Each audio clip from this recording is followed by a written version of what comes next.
안녕하세요, 여러분. 제가 정말 살다 살다 별일을 다 겪어봅니다.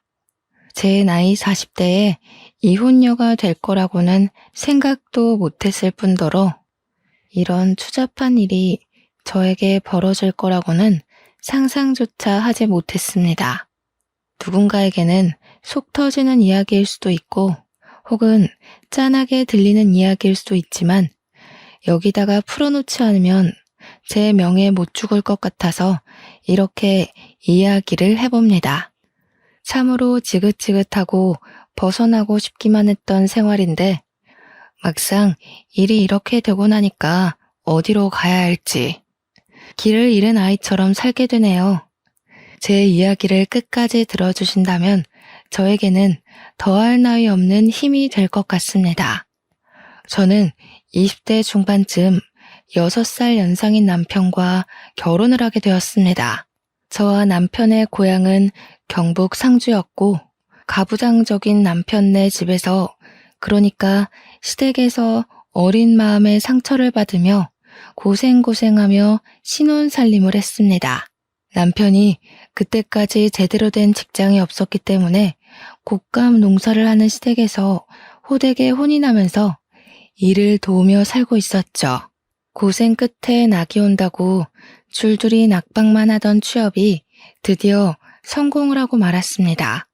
저는 서울에 올라간다는 설렘보다 드디어 시댁에서 벗어날 수 있다는 마음에 하루하루 손을 꼽아 서울로 상경하는 날을 기다렸죠. 시모는 끝까지 서울에 가면 고생한다고 이 동네에서 먹고 살 일을 찾아야지 서울에 가느냐고 남편을 뜯어 말렸습니다.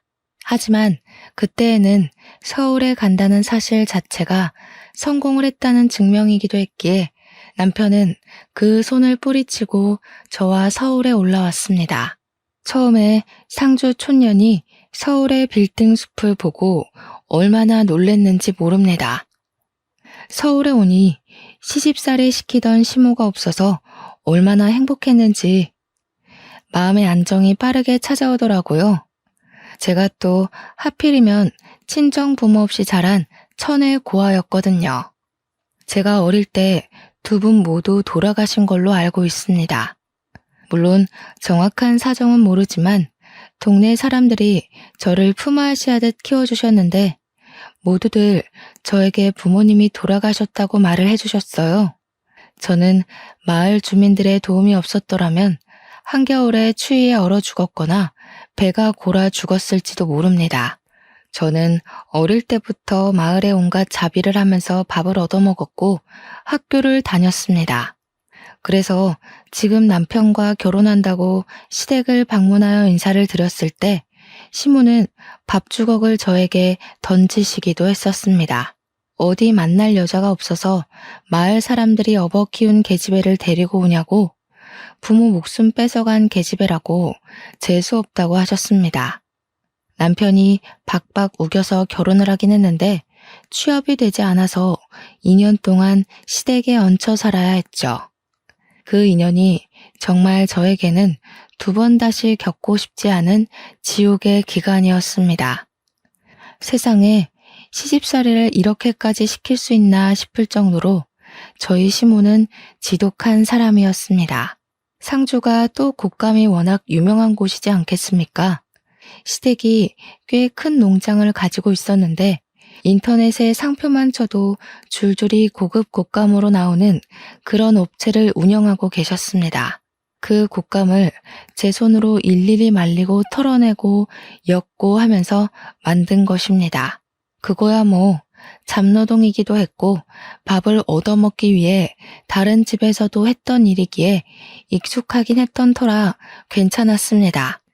근데 그 일을 하다 보면 진짜 손끝에 있는 감각이 다 사라질 정도로 쓰라리고 아프거든요. 그런 와중에 식사를 차려야 하니까 주방에서 밥을 짓고 있으면 일부러 보일러를 꺼두시는 게 우리 시모였습니다. 찬물만 쓰라고 하는데 손끝에 찬물이 닿으면 정말 악소리가 절로 나올 정도입니다. 치졸하게 저를 괴롭히셨던 거죠. 제가 그 2년 동안 살이 쭉 내려서 볼품이 없을 정도로 마르기도 했답니다.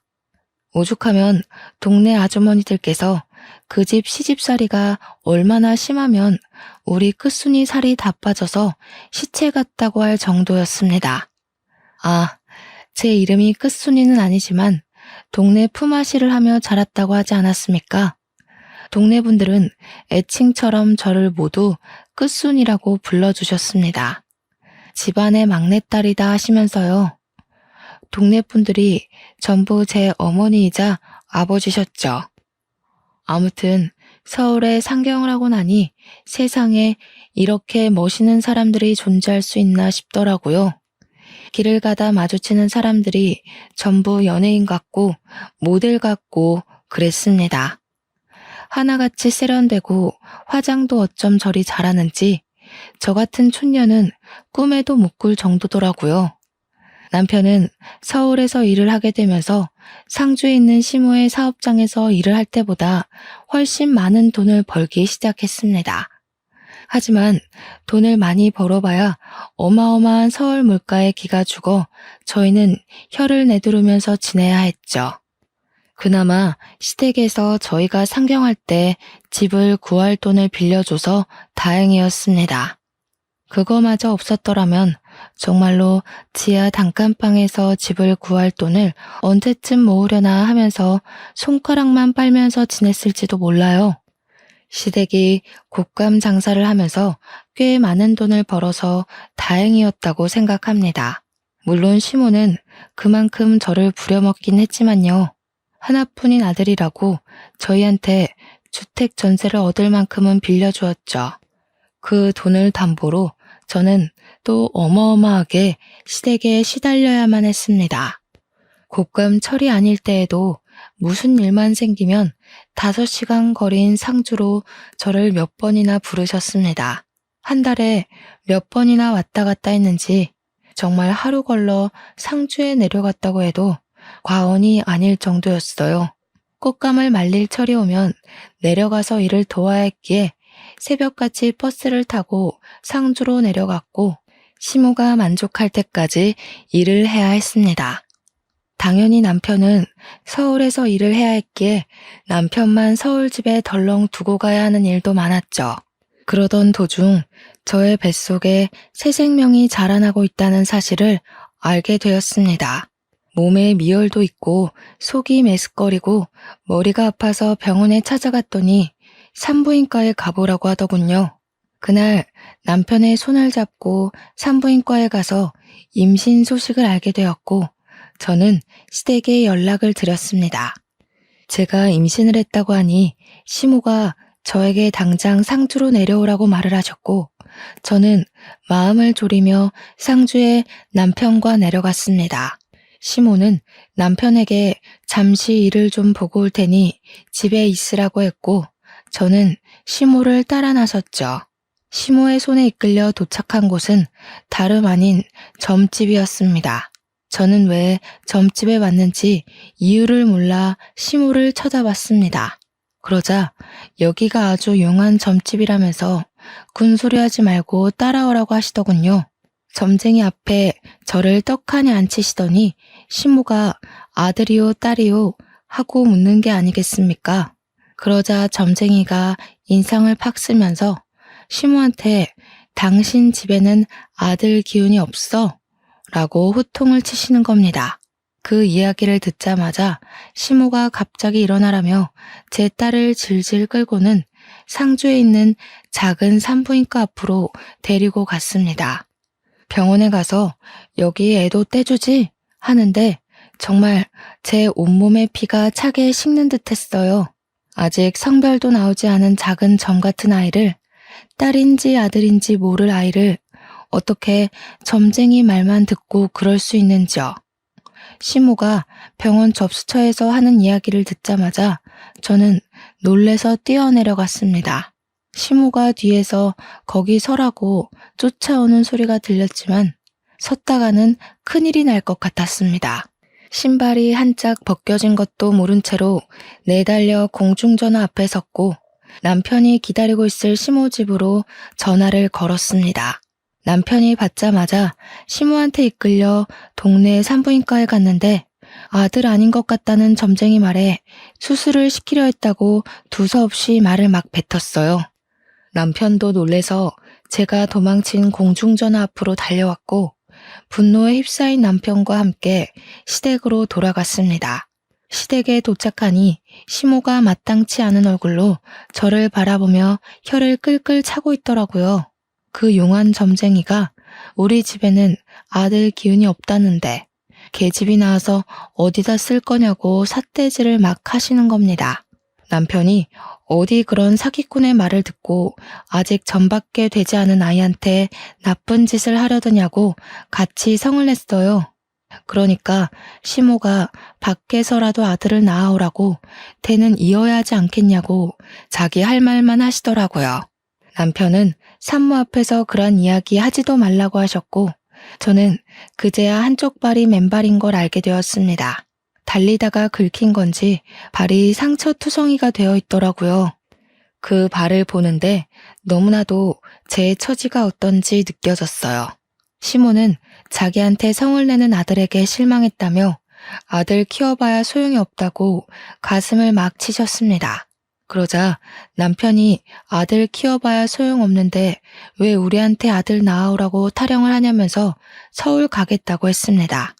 표독스럽게 저를 바라보던 시모는 여우 같은 년이 우리 아들을 홀려놨다고 저랑 함께 막 달려오시더라고요. 저는 너무나도 공포스러웠습니다. 시모가 달려오는데 정말 눈을 뒤집으면서 달려오시더라고요.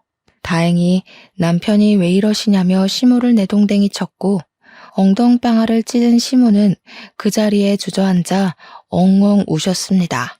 남편은 저에게 미안하다고 계속 사과를 하고 시모는 저한테 애를 당장 지우라고 우리 아들이 힘들게 번 돈 딸에게 쓸 수 없다고 소리치셨죠. 결국 남편은 시모에게 사과하기 전에도 전화도 하지 말고 찾지도 말라고 하고는 저를 끌고 서울에 올라왔습니다. 서울로 가는 차 안에서 남편이 아직 판판한 제 배를 만지며 울더라고요. 이제 시댁에 오지 말라고. 아이를 낳을 때까지는 죽어도 오지 말라고요. 그 뒤로 저는 서울에서 지내면서 어떻게든 시모의 연락을 피하기 위해 노력을 했어요. 곶감 농장의 일이 바빴던 터라 시모가 서울에 올라올 수 있는 날이 없었기에 그나마 다행이었다고나 할까요? 임신 5개월쯤 되었을 때 병원에서 넌지시 아이의 내복은 파란색으로 준비하시는 게 좋겠네요. 라는 이야기를 듣고 나서야 뱃속의 아이가 아들이라는 걸 확신했습니다. 무당이 정말 사기꾼이었는지 아들 기운이 없다더니 떡하니 아들을 임신하고 있었던 거죠. 혹여라도 그날 도망을 치지 못해서 수술대 위에 올랐더라면 우리 떡두꺼비 같은 아들은 만날 수 없었을 겁니다. 우여곡절 끝에 결국 아들을 무사히 낳았고 병실에 누워있다가 잠이 들었는데 누군가 쳐다보는 느낌에 눈을 뜨니 시모가 저를 빤히 보고 있더라고요. 순간 어찌나 놀랐는지 입에서 악소리가 절로 나왔습니다. 시모가 겸연쩍어 하면서 저한테 그러더군요. 그래, 고생했다. 아들 낳았으니까 할 일 다 했다. 하시면서 제 손을 잡는 겁니다. 저는 솔직히 소름이 돋았습니다. 태도 변환이 너무 빠른 것 아닌가 싶었거든요. 저도 말이 곱게 나오지 않았기에 시모한테 어머님이 애 지우라고 할 때 지웠으면 큰일 날 뻔했네요. 하니까 시모가 눈에 쌍심지를 켜고 내가 언제 그랬어? 이러더라고요. 진짜 치매 검사라도 받으셔야 하는 거 아닌가 하는 생각이 들었죠. 자연분만이었지만 꽤 난산을 겪었던 터라 다른 산모보다 이틀을 더 입원해 있었는데 집으로 돌아와서도 시모가 상주에 내려갈 생각을 안 하더라고요. 그러면서 저한테 우리 남편을 낳았을 때 엄청나게 힘들었었다면서 너는 애도 잘 낳는다 하시며 본인 이야기를 하시더라고요. 솔직히 저도 진통이 꽤 길었고 아이가 중간에 걸려서 나오지 않아 엄청 힘들게 애를 낳았었는데 시모가 제 노력은 몰라주고 그런 말을 해서 속이 상했죠. 시모는 아랑곳하지 않고 본인 이야기를 계속 이어갔습니다. 시모는 늦은 나이에 겨우겨우 시부와 결혼을 했고 아이가 바로 들어서지 않아서 고생을 했다고 하더라고요. 2번의 유산을 했고 3번째에서야 겨우겨우 남편을 낳을 수 있었는데 그때가 이미 30대 중반을 넘겨버린 나이여서 시댁에서 엄청난 구박을 받았다고 했어요. 겨우겨우 아들을 낳았으니 목숨 유지하고 살았지 딸을 낳았으면 쫓겨났을 거라고 훌쩍이시더라고요.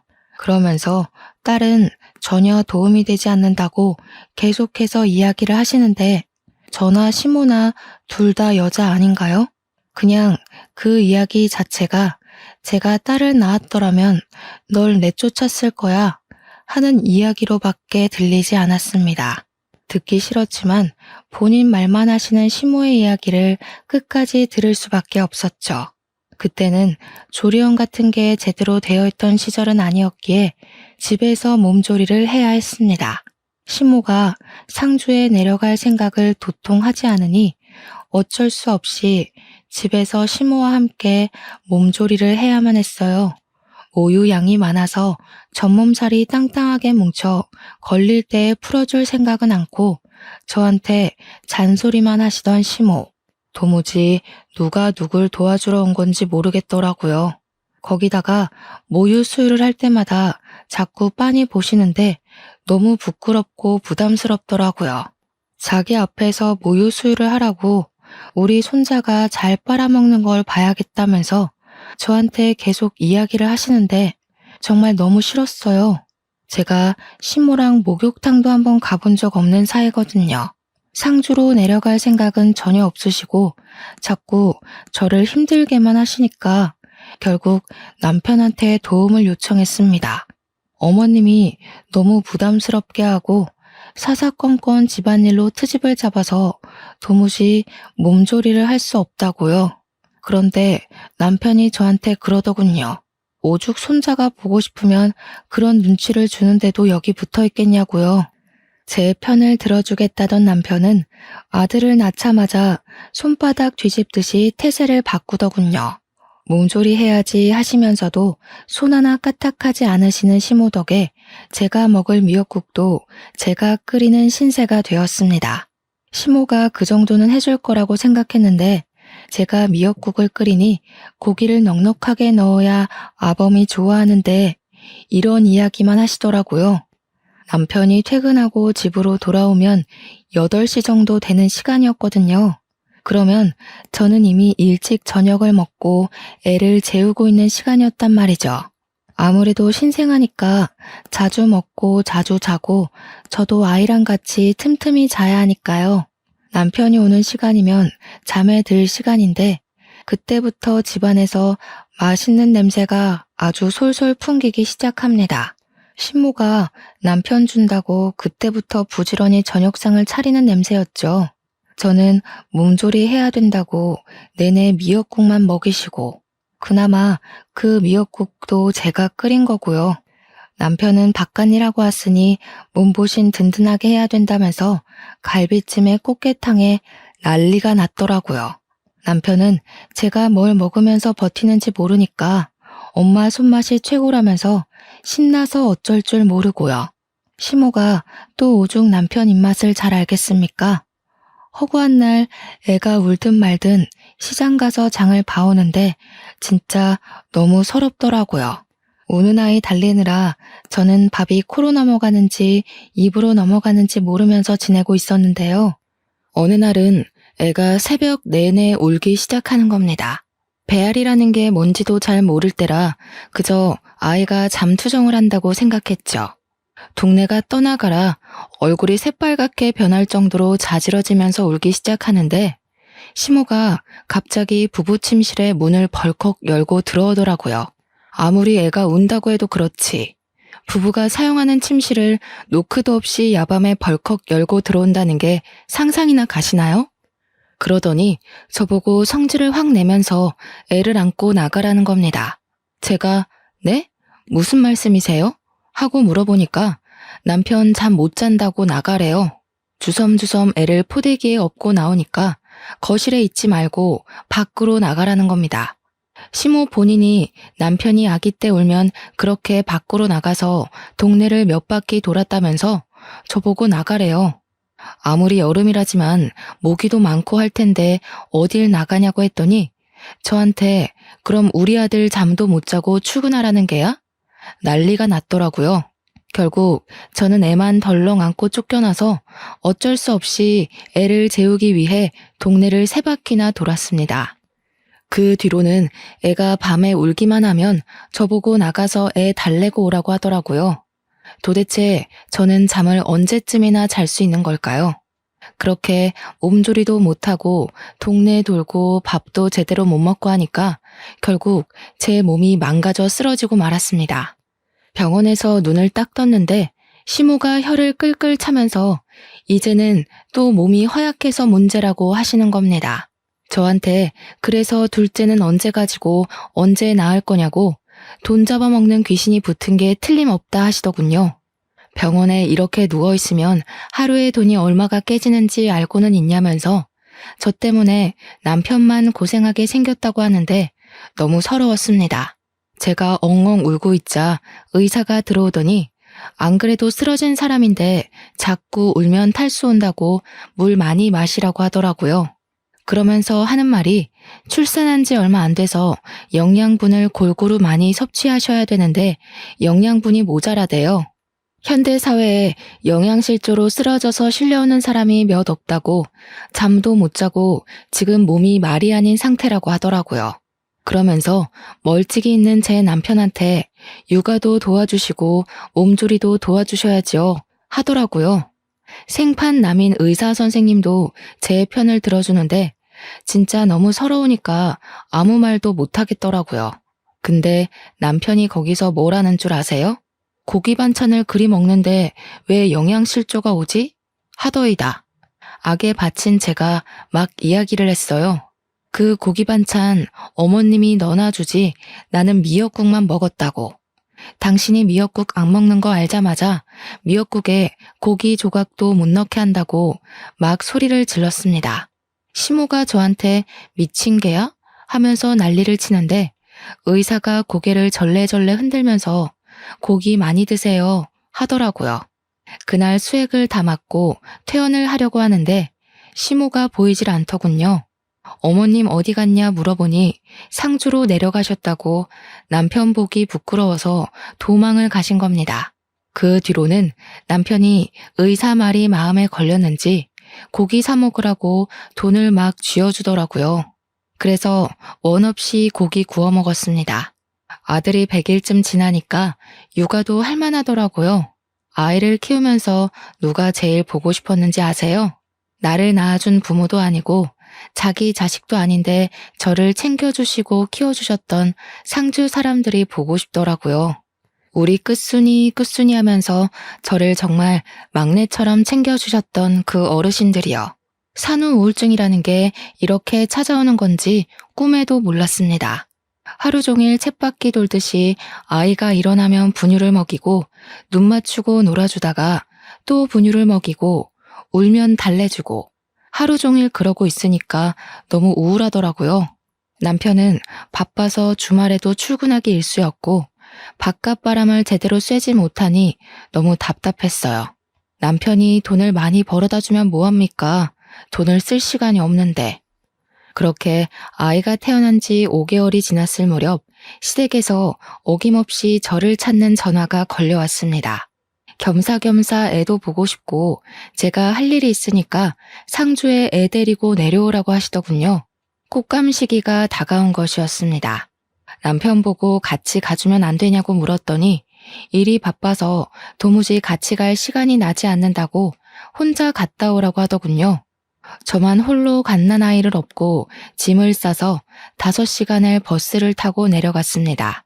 상주에 도착을 하고 나니 시모가 바로 애부터 빼앗아 들고는 저에게 일을 하라고 하더군요. 시모는 손자를 보느라 정신이 나간 사람처럼 굴었고 저는 하루 종일 쪼그려 앉아서 일을 해야 했습니다. 그러다가 아이가 배고플 시간이 되어 분유를 주러 갔는데 시모가 곶감의 속을 숟가락으로 살살 긁어서 아이에게 먹이고 있는 게 아니겠습니까? 이도 없는 아이한테 아직 이유식도 시작하지 않은 아이에게 곶감을 주다니. 이게 무슨 짓인가 싶었어요. 제가 너무 놀라서 어머님 하고 소리를 지르자 시모가 무슨 유난을 그리 떠냐고 오히려 저한테 뭐라고 하더라고요. 속만 살살 긁어서 준 거라고 하더라고요. 제가 이유식 시작도 안 한 아이한테 무슨 일이 생길 줄 알고 그걸 주시냐고 했죠. 그러니까 시모한테 그게 무슨 말버릇이냐고 트집을 잡더니 우리 남편도 어릴 때 다 곶감 먹고 컸다고 성을 내시더라고요. 애 보는 거에 참견할 시간 있으면 곶감 하나 더 엮고 오라고요. 평소에 조용한 시모의 집에서 아기 울음소리가 들리니 상주 사람들이 끝순이가 동네에 왔나 보다 싶어서 시모 집으로 찾아왔어요. 아이가 누굴 닮았나 궁금하기도 했다며 하나같이 저한테 우리 끝순이 고생했다고 토닥여 주시더라고요. 저를 보고 싶어서 오셨다더니 용돈도 한아름 준비해서 오시는 거예요. 아이를 낳았을 때 고생했을 텐데 이제야 용돈도 준다면서요. 우리 시모한테도 못 받아본 돈이라 너무 소중해서 감사하다 인사드리고 가슴팍에 넣어놨는데 시모가 그 돈 내놓으라 하더라고요. 제가 받은 건데요. 하니 우리 손주 낳아서 받은 돈 아니냐고 말도 안 되는 소리를 하면서 그 돈 내놓으래요. 우리 시모 진짜 부자거든요. 시부 돌아가시고 모든 사업장 시모가 받아둔 터라 진짜 알짜배기 부자란 말이에요. 이 곶감 농장 나중에 다 손자 거 될 거라면서 그러니 손자한테 들어오는 돈은 자기가 챙기는 게 맞는다며 돈 내놓으라고 하는데 말이 되나요? 결국에는 제가 돈 가지고 있으면 땀만 먹고 도망갈까봐 내놓으라는 것이었습니다. 오죽하면 옆에서 우리 아들 귀엽다고 보고 있던 동네 아줌마가 시모한테 삿대질을 막 하더라고요. 뺏을 게 없어서 끝순이한테 준 용돈을 뺐냐고 할머니 성격 고약하다고 하면서요. 그랬더니 시모가 또 씩씩거리면서 자네는 뭔데 집안일에 참견이냐고 성질을 버럭 내시대요. 그렇게 한 일주일 있다가 서울에 돌아오니 그 사이에 잘 쉰 건지 남편 때깔이 곱더라고요. 술 냄새가 진동을 하는데 오자마자 저한테 해장국 좀 끓여달라고 하길래 해장국을 끓여줬어요. 결혼 전에는 저 없으면 죽겠다고 난리를 치는 통에 결혼까지 했건만 애 낳고 나니까 제가 날개옷 잃은 선녀같이 느껴지나 봐요. 제가 시댁에서 당하는 일들은 하나도 신경 써주지 않고 자기가 세상에서 제일 바쁜 사람인 줄 알고 살더라고요. 그렇게 겨울이면 상주에 내려가서 일을 하고 애는 쑥쑥 자라나고 몇 년을 보냈는지 모르겠습니다.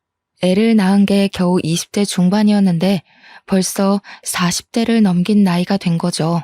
우리 아들은 중학생이 되었고 서울 애들 사이에서 공부도 곧잘 따라가 중상위권 성적을 유지하면서 지내고 있었습니다.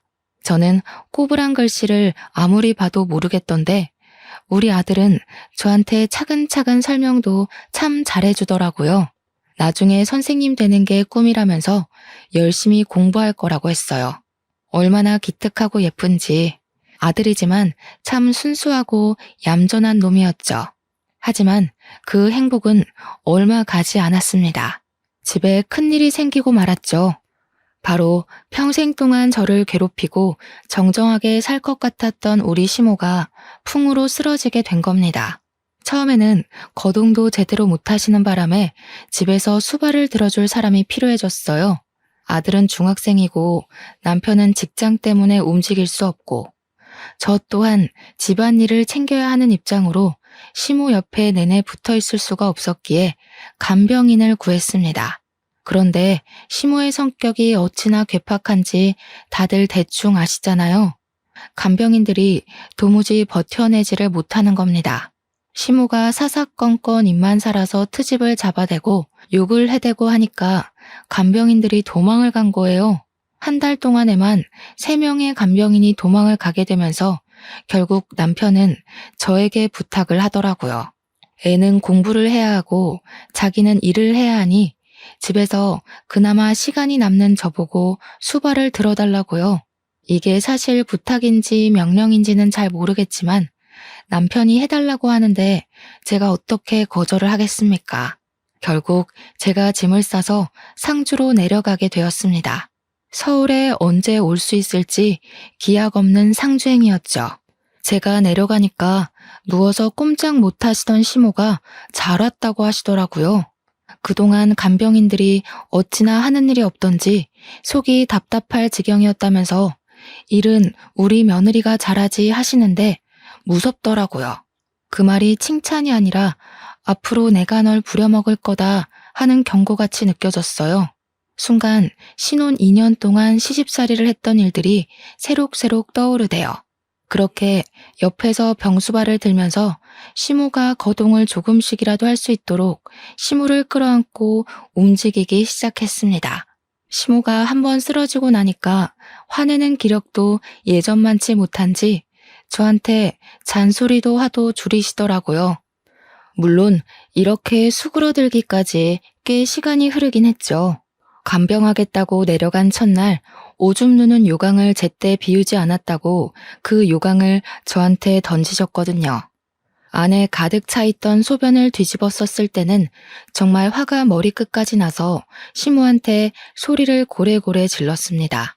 어머님, 이러시면 저 밥도 안 하고요. 요강도 비우지 않을 거라고요. 아예 서울로 가서 나몰라라 하고 지낼 겁니다. 했더니 깨갱 하시더군요.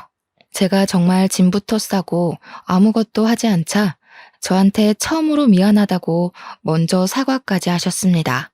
그 뒤부터는 시모의 재활을 위해 힘을 썼죠.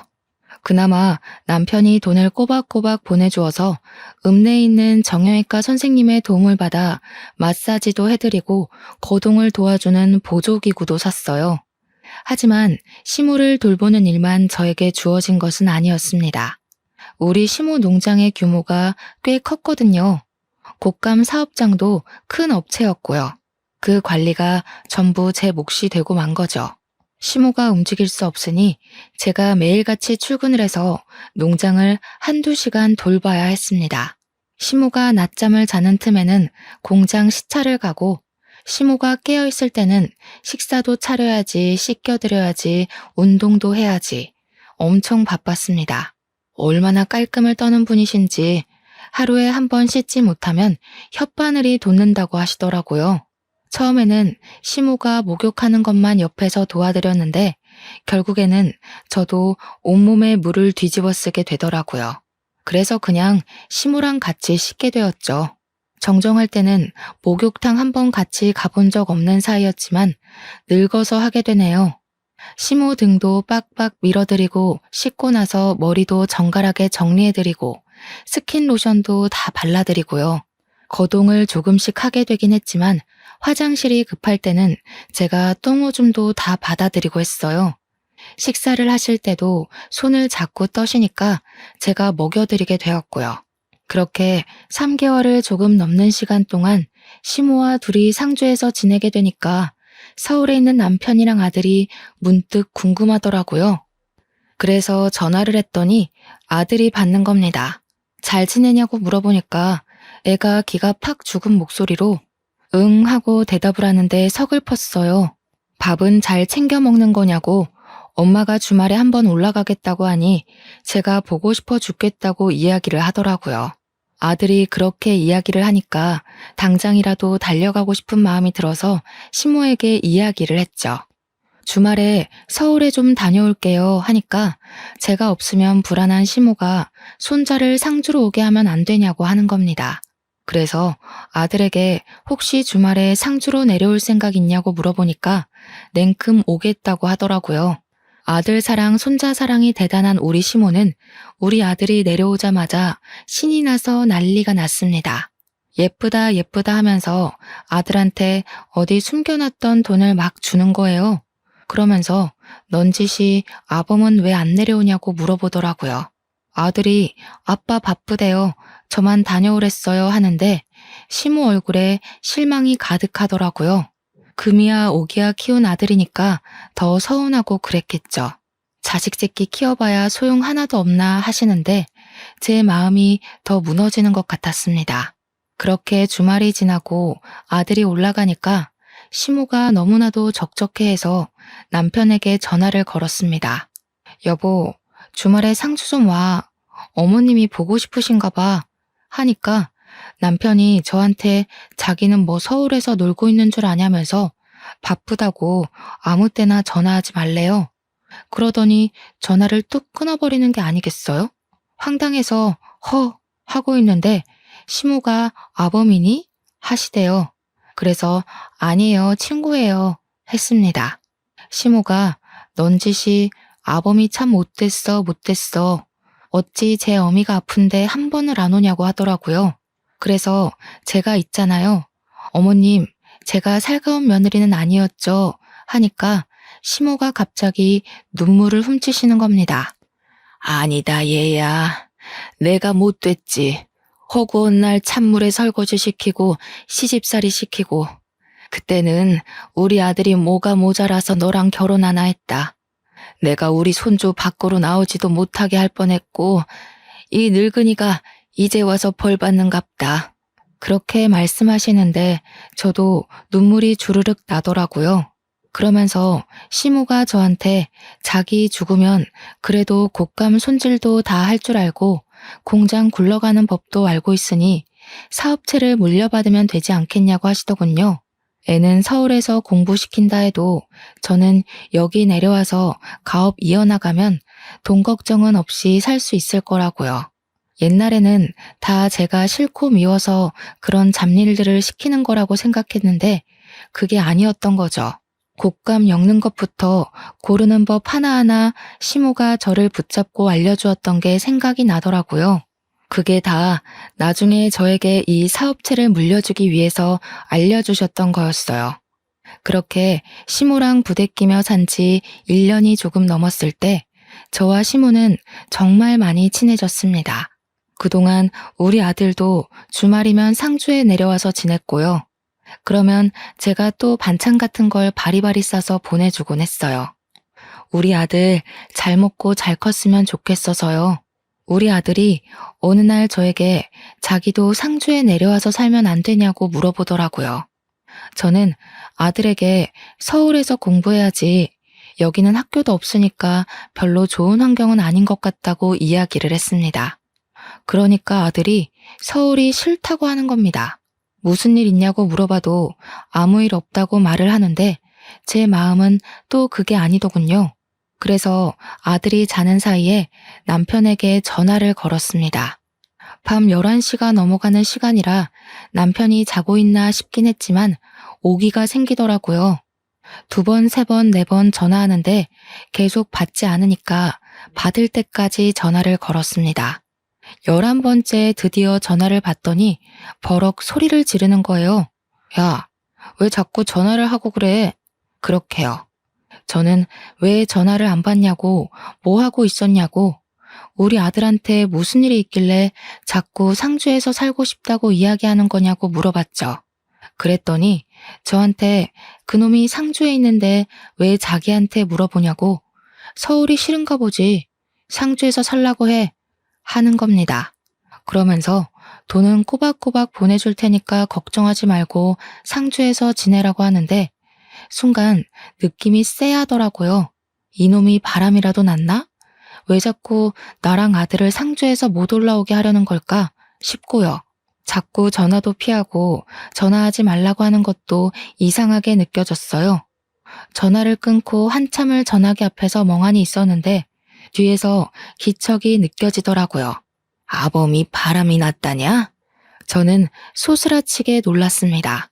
분명 우리 시모가 자고 있는 걸 확인하고 남편에게 전화를 건 것이었거든요.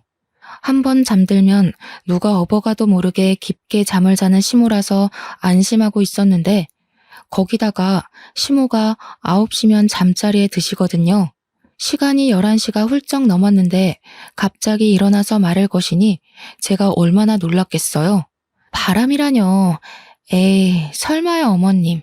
아범이라면 계집질을 하고도 남지. 지 아비가 그러다가 일찍 죽은 거 아니여. 그 피가 어디 가겠어? 망할 놈의 새끼. 돌 맞아도 싼 새끼 같으니라고. 시모가 남편 욕을 하는 걸 생전 처음 본지라 저는 어안이 벙벙했습니다. 그러더니 저한테 당장 내일 아침 첫 차를 타고 서울에 가서 그놈을 족치고 오라고 하시는 겁니다. 제가 놀라서 네? 하고 물어보니까 하루 정도는 옆집 윤씨네한테 도와달라고 하면 될 거라고 하시더라고요. 그러면서 아침에 눈 뜨자마자 터미널로 가서 서울에 갔다 오라고 하셨어요. 가서 바람이 난 게 맞으면 발로 차주고 오해가 있는 거라면 다 풀고 오라고 하시더라고요. 그래서 저는 아침에 눈 뜨자마자 윤씨네 아주머니에게 길어야 이틀이라고 시무를 부탁드린다고 말씀을 드린 후 아들과 함께 서울로 향했습니다. 혹시나 싶어서 아들에게 혹시 너네 아빠 바람났냐고 물어보니까 아들 눈동자에 지진이 나더라고요. 알고 보니까 바람난 지 꽤 됐더라고요. 제가 상주를 오고 가고 할 때부터 그런 낌새가 있었던 거예요. 한 번 오면 며칠을 여기서 머물렀으니까요. 그 사이에 집 밖에서 자고 여자를 만나고 했던 거죠. 아예 제가 상주로 내려온 이후에는 집까지 여자를 들이더랍디다. 아들이 미쳤냐고 하니까 아들한테 너만 입 다물고 있으면 된다고 했대요. 저희가 올라간 날이 토요일이었는데 일요일까지 있을 거라고 남편은 알고 있을 테니까 분명히 집을 차지하고 있을 거란 생각이 들었습니다. 그래서 서울에 도착하자마자 집으로 달려가서 문을 벌컥 열었어요. 현관에 난생 처음 보는 하일이 있더라고요. 냅다 안방 문을 열었습니다. 해가 중천에 떠 있는데도 안방 침대에서 둘이 누워 자고 있더라고요. 방안 가득 술 냄새가 진동하고요. 온몸이 부들부들 떨리는데 이대로 두고 볼 수 없으니까 화장실에 가서 시리게 찬물을 바가지에 담아 자고 있는 그 두 년놈들을 향해 뿌렸습니다. 둘 다 혼비백산에서 일어나는데 제가 떡하니 버티고 있으니 저승사자 본 사람처럼 놀라더군요. 이 미친 것들이 당당하게 바람을 우리 집 안방에서 피네? 아들, 증거 남겨. 제 말에 아들이 휴대폰을 들고 사진을 막 찍더라고요.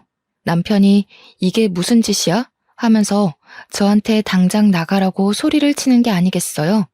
도대체 제가 왜 나가야 하는 건지, 불륜을 저지르고도 저리 뻔뻔할 수가 있나요? 차라리 잘 됐네. 이참에 이혼하자.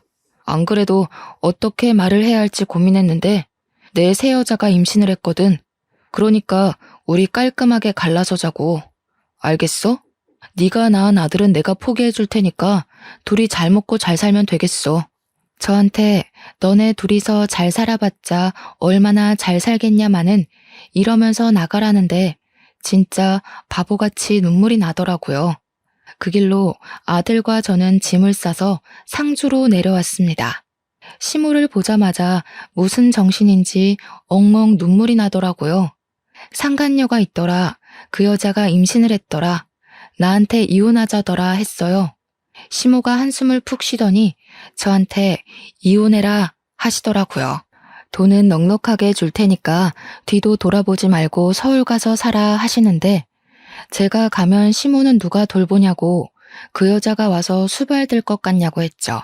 그러더니 시모가 남편에게 전화를 걸어서 그 다음 주에 그 여자 데리고 한번 와봐라 하시는 겁니다. 저는 이게 무슨 상황인가 싶어서 눈만 동그랗게 뜨고 있는데 시모가 또 어딘가에 전화를 하더니 지금 당장 와주소 하시더라고요. 무슨 일인지 몰라서 멍하니 서 있는데 1시간쯤 지나니까 시내에서 변호사 사무실을 운영하는 변호사님이 찾아오셨어요.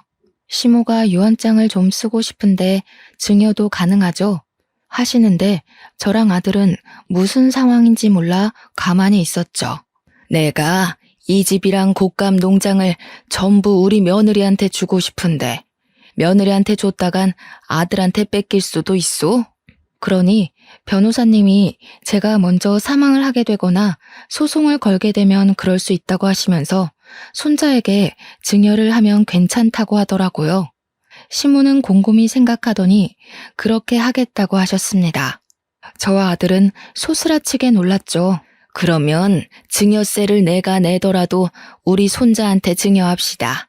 세금 문제는 내가 알아서 다 할 테니까 어디로 내야 하는지만 알려줍소. 그러더니 시모가 우리 아들의 손을 꼭 잡고 이야기를 하시더라고요. 아가, 이거 니 다 주마. 절대로 너희 아비한테 뺏기지 말고 단단히 들고 있어. 그렇게 일주일 동안 어머님은 바쁘게 변호사님과 상의를 해서 모든 명의를 아들의 명의로 돌려주셨습니다. 그리고 약속했던 날짜에 남편과 상간녀가 상주로 찾아왔습니다. 저와 아들을 보더니 여기서 기생하고 있었냐고 하더라고요. 우리 시모가 힘이 잘 들어가지도 않는 손으로 요강을 번쩍 들더니 소변이 가득 차 있는 요강을 남편과 상간녀에게 던졌습니다. 오줌을 뒤집어 쓴 둘은 이게 뭐야 하면서 난리법석을 떨었죠. 이 버러지 같은 것들아. 아범 너는 말이야. 네 아비가 오입질을 하다 죽었는데도 바람을 피워? 내 재산 네 한 푼도 안 준다. 내가 우리 손주한테 다 증여했으니까 2번 다신 상주 땅에 발도 들이밀지 말어. 제 뱃속에도 어머님 손주가 있는데요. 저 자식이 내 자식이 아닌데 그게 어찌 내 손주가 될 수 있소. 우리 집에 아들 기운 없다 하더니 이게 내 아들이랑 절연하라는 소리였는갑소. 너희 뱃속에 애도 분명 고추 안 달렸을 거요. 당장 내 눈앞에서 썩 꺼져. 오줌 뒤집어 쓰고 남편은 씩씩거리면서 엄마 죽으면 재산 못 찾아올 것 같냐고 패드립을 치더라고요. 변호사가 우리 아들한테 증여하면 증여세를 2번 물고 준 거라서 절대 못 찾을 거라고 했지만 알려주진 않았죠. 저는 결국 남편과 이혼을 했어요. 상간녀가 임신해 있었기에 이혼을 해주지 않고 버텨볼까 했지만 시모가 뭘 질질 끄냐고 하시더라고요. 그리고 아들이랑 아예 상주로 내려와서 곶감 농장을 운영하며 시모의 병수발을 들었지만 2년 뒤 겨울에 시모가 돌아가시게 되었습니다. 시모가 그렇게 가시고 아들이랑 저랑 장례 준비까지 다 끝났는데 남편이 상주에 오더니 재산 정리를 하자고 하더군요. 너 줄 재산 없다고 변호사님이랑 이야기하라고 했어요. 남편은 변호사가 준비한 서류를 죄다 훑더니 정말 시모 명의로 된 재산이 하나도 없는 걸 보고는 부들부들 떨더라고요. 근데 더 웃긴 건 상간녀가 애를 안고 쫓아 내려왔는데 그 애가 딸이더군요. 콩고물 하나 못 얻어간 전 남편이 어떻게 살고 있는지는 그 뒤로 소식을 전해 듣지 못해 모르겠습니다. 저는 시모가 물려준 농장을 잘 운영해가며 아들과 함께 행복하게 살고 있습니다. 동네 사람들도 끝순이 돌아온 걸 축하한다고 저를 2팔 걷고 도와주신 덕분이죠. 우리 시모 하늘에서 다시 만나는 그날까지 저를 응원해 주실 거라 믿고 오늘의 사연은 여기까지 올려보도록 하겠습니다. 감사합니다.